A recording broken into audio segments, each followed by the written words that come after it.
Media మిత్రులందరికీ ప్రతి ఒక్కరికి కూడా పేరు పేరున నమస్కారాలు తెలియజేస్తా ఉన్నాను. అన్ని విషయాలు మాట్లాడినారు. మనోహర్ రెడ్డి గారు కూలంకుషంగా చెప్పడం జరిగింది, మీ అందరికీ అర్థమైంది అనుకుంటా. ఇక్కడ ఒక ఎమ్మెల్యే ఉన్నాడు, ఈ జిల్లాకు ఒక మంత్రి ఉన్నాడు. మంత్రి ఎమ్మెల్యే ఇద్దరు కూడా ఒకే కుటుంబానికి సంబంధించిన వాళ్ళు, అన్నదమ్ములు అనేది మీ అందరికి కూడా తెలిసిన విషయం. మొన్న ఎమ్మెల్యే ఎన్నికలప్పుడు వాళ్ళు ఏం మాట్లాడిరో మీరు కూడా విన్నారు, వీడియో రికార్డులు ఉన్నాయి. ఈ ఔటర్ రింగ్ రోడ్ అనేది ఏదైతుందో, ఈ రింగ్ రోడ్ RRR ఏదైతుందో, మమ్మల్ని అధికారంలో తీసుకురండి, మమ్మల్ని గెలిపించండి, వెంటనే 60 కిలోమీటర్ల పరిధిలో మేము ఈ రింగ్ రోడ్ మారుస్తామని చెప్పి మళ్ళీ ఎంపీ ఎన్నికలప్పుడు అదే మాట చెప్పారు.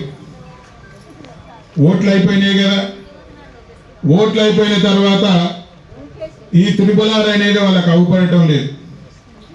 కానీ కొన్ని వాస్తవాలు మీకు తెలియాలి. RRR ఏది పరిధి మార్చాలని ధర్నాలు చేస్తున్న సందర్భాన అధికారులు ఒక 40 కిలోమీటర్ల దూరంతో కొంత అలైన్మెంట్కు వాళ్ళన్నీ కూడా మార్కింగ్ చేసినారు.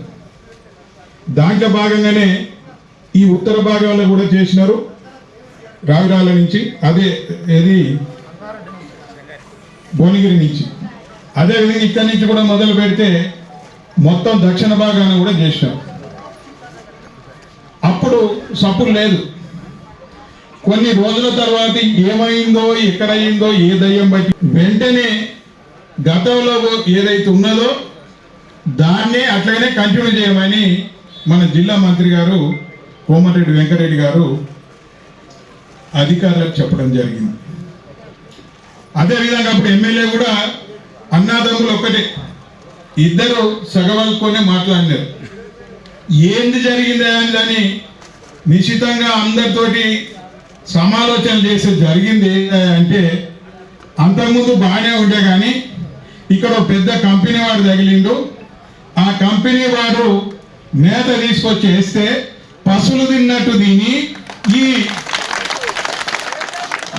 ఔటర్ మార్చకుండా వీళ్ళు దాన్ని అదే విధంగా ఉంచుతున్నారని చెప్పి ఆ కంపెనీ యాజమాన్యం వేసిన మేత పశువులు తిన్నట్టు తిని ఈ రైతుల నోట్లో మట్టి కొడతా ఉన్నారు వీళ్ళు. ఇది వాస్తవం.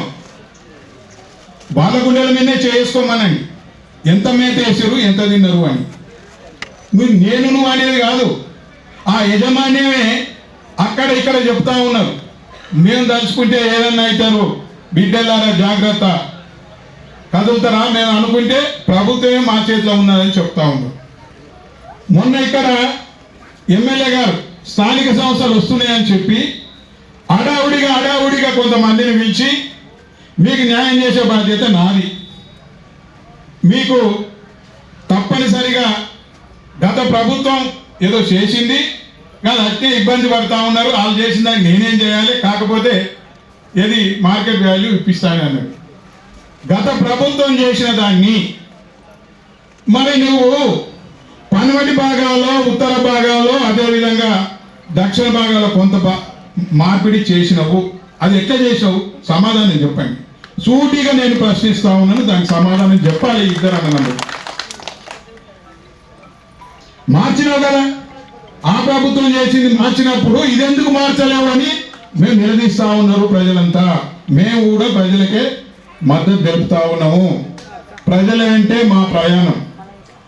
వాళ్ళకి అన్యాయం జరుగుతుంటే మేము కూర్చుంటే సిద్ధంగా లేము. ఇవాళ మొన్న నారాయణపూర్లో ఏం చేసిండు, ఓ మీటింగ్ పెట్టిండు, భూ నిర్వాసితులు అంతా వచ్చిండు. మీటింగ్ పెట్టి ఏదేమైనప్పటికీ నేను అధికార పార్టీలో ఉన్న ఎమ్మెల్యేని అయినప్పటికీ ఈ ప్రాంత ప్రజలకు ఏదైనా అన్యాయం జరిగితే నా ప్రాణం ఉన్నంత వరకు పోరాటం చేస్తానని చెప్పింది. మార్కెట్ విలువలు ఇప్పిస్తానని చెప్పి, ఇది వాస్తవా కాదా?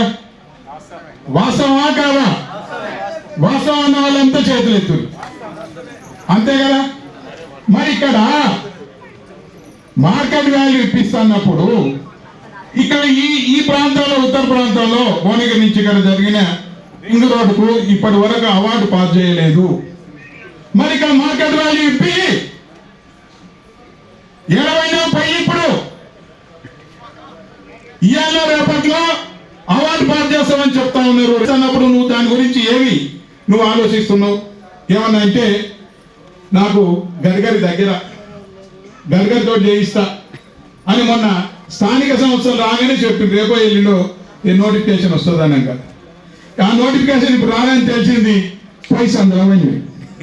మరి నీకు గడ్కరీ అంత దగ్గర అయినప్పుడు ఏ రోజైనా కానీ నువ్వు కానీ నీ అన్న కానీ ఈ రాష్ట్ర ప్రభుత్వం తరపున ప్రతిపాదనలు తీసుకుపోయినా ఈ రింగ్ రోడ్ మాసమని ఏ రోజైనా తీసుకుపోయినా కనీసం గడ్కరీ దగ్గర కానీ నీ ముఖ్యమంత్రికి ఒక ప్రతిపాదన పంపిరా. ఇప్పుడు తెడ్డు మనదే కానీ చెయ్యి మనం కలుసుకుంటున్నాం. ఎందుకు అంటే మంత్రి మనవడే, ఆయన కలుసుకుంటే రింగ్ రోడ్డు ఒక 5 రోజులలో ఈ అలైన్మెంట్ మారిపోతుంది. తలుసుకోడు, ఈయన తలుసుకున్న అయిపోతుంది. ఈయన మంత్రి అని కలవరిస్తుంది కదా, ఆ మంత్రాన్ని కలవరించే బదులు రింగ్ రోడ్డు ఈ త్రిపురాలు మాసం కలవరియాడు, అది కలవరియాడు. ఎందుకంటే వాడు వేసిన మేత పశువులు తిన్నారు కాబట్టి కలవరియాడు. వాళ్ళ స్వార్థం కొరకు ఏదైనా చేస్తారు తప్ప ప్రజల కొరకు మాత్రం చెయ్యరు. వేరే వాళ్ళ మీద మాత్రం అపవాదాలు నెడతారు. అప్పుడు మేము దానికి ఏ అవార్డు కానీ లేకపోతే ఇది ఒక ఇదే అవుతారు, ఈ లైనే కరెక్ట్ అని మేము చెప్పలేదు. దానికి ఇంకేది కూడా ప్రతిపాదనలు జరగలేదు. ఏదో సూచనప్రాయంగా అధికారులు తీసుకొచ్చారు, అది అట్లే ఉండేది. కానీ మీరు వచ్చిన తర్వాత మీకు అనుకూలంగా ఉన్న దగ్గర మార్చుకుని మీకు వచ్చిన దగ్గర తిని దాన్ని అట్లయినా పెట్టారు. ఒకవేళ మారదు, ఆయన ఏమంటారు, ఆయన ఎవరు దిగొచ్చినా కానీ మారదే, ఇది మార్చం, ఏది మార్కెట్ వాల్యూ కట్టిస్తాం.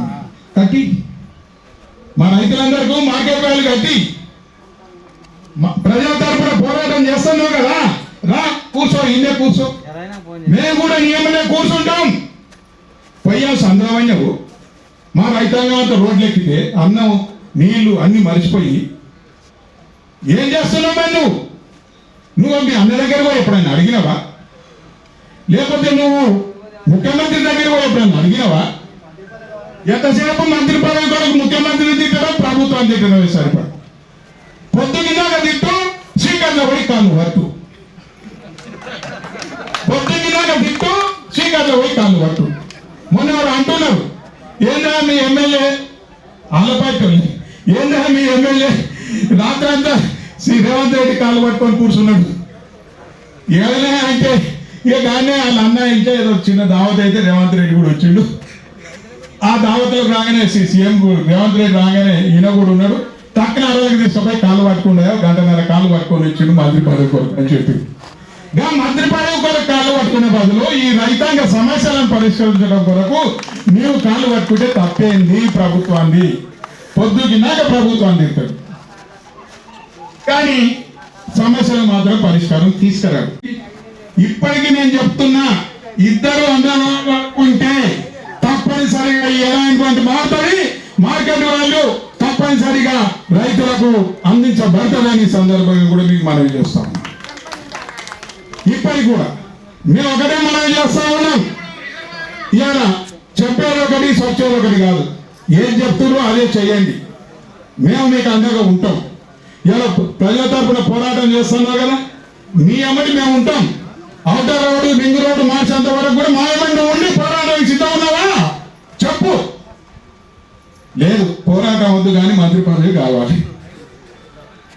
మంత్రి పదవి ఇస్తావా లేకపోతే కాంట్రాక్ట్ ఇస్తావా అని బ్లాక్ మెయిలింగ్. ఏం జరిగిందంటే కొడంగల్లో లిఫ్ట్ ఇరిగేషన్ ప్రాజెక్ట్ వచ్చింది, దాంట్లో కాంట్రాక్ట్ అడిగింది, అది ఇవ్వలేదు. అట్లాగనే ఏది గ్రీన్ ఫీల్డ్ రోడ్ వచ్చింది అవుటర్ రింగ్ రోడ్ నుంచి అక్కడ ఫ్యూచర్ సిటీ కొరకు, అది అడిగితే అది ఇవ్వలేదు. అదేవిధంగా ఏది మున్సిపల్ ఏది ఈ మూసీ రివర్ బట్టి ఓ ప్రాజెక్టు పెట్టి అది ఏది ఏవైతే అని బాధతోటి బ్లాక్ మెయిల్ చేసుకుంటూ అని మాట్లాడుతుంది. అన్యాలకైనప్పుడు మరి నువ్వెందుకే చెయ్యి, రాజీనామా చెయ్యి అని ప్రజలు కోరుతా ఉన్నారు. నేను కాదని ప్రజలు కోరుతా ఉన్నారు. ఆయన రాజీనామా చేసినట్టు ఈ నియోజకవర్గానికి నిధులన్నీ వచ్చినాయట. మరి వచ్చిన నిధులు ఎలా ఖర్చు పెడుతున్నావా, ఏమైనా ఖర్చు పెట్టిందా? అప్పుడు నన్ను గెలిపించడం వల్లనే మీరందరూ కూడా అక్కడ నిధులు తీసుకొచ్చి ఇవ్వడం జరిగింది. ఆ నిధులను రూపాయి కూడా ఖర్చు చేయలేకపోతుంది. ఇది వాస్తవం. ఏ గ్రామంలో జరిగిన పని ఏది జరుగుతున్నా కానీ అప్పుడు తెచ్చిన నిధులే. అప్పుడు రాజీనామా చేస్తే నీకు నిధులు వచ్చినాయి అంటున్నావు కదా, ఇప్పుడు నాకు నిధులు ఇస్తలేరు, నేను చెప్పే పని చేస్తలేరు, అధికారులు ఇంటలేరు, లేకపోతే ఇంకేదో అని చాలా చెప్తా ఉన్నావు. మా ఫారెస్ట్ భూములు ఉన్నాయి 1000 ఎకరాలు. ఆ భూములను కొని మీకు ప్రాజెక్టుకి ఈ భూ నిర్వాసితులకి ఇవ్వండి. ఆ భూములు కూడా మీకు ఇచ్చే పైసలు ఏదైతే న్యాయంగా ఇస్తారో ఆ పైసలు పెట్టి ఆ భూమి వస్తుంది. ఆ భూములు మళ్ళీ వీళ్ళే దాన్ని దారవాతం చేసుకోవడానికి ప్రయత్నం చేస్తా ఉన్నారు అన్నదమ్ములు. ప్రభుత్వం భూములు ఇవ్వండి, భూములు లేకపోతే మార్కెట్ విలువ ఇవ్వమనంత నువ్వే చెప్పావు కదా. ఆ మార్కెట్ విలువ భూములు మార్కెట్ విలువ ఇచ్చేంత వరకు కూడా మేము మీ అమ్మటే ఉంటాం. అందరం కలిసి పోరాటం చేద్దాం, సాధించుకుందాం, అందరం మొదలు ఆనందం దూరాలి. ఈ సందర్భంగా మీ అందరూ కూడా నేను మనవి చేస్తా ఉన్నాను. వాళ్ళకి నిజంగా చిత్తశుద్ధి ఉంటే ఈ ప్రాంతం మీద కానీ, ఈ ప్రాంత ప్రజల మీద కానీ, ఈ ప్రాంత రైతాంగం మీద కానీ చిత్తశుద్ధి ఉన్నట్టయితే వెంటనే ఈ ఔటర్ మార్చాలి, మార్చాలి. అదేవిధంగా మార్కెట్ విలువ చెల్లించాలని మేము డిమాండ్ చేస్తాం. జై తెలంగాణ.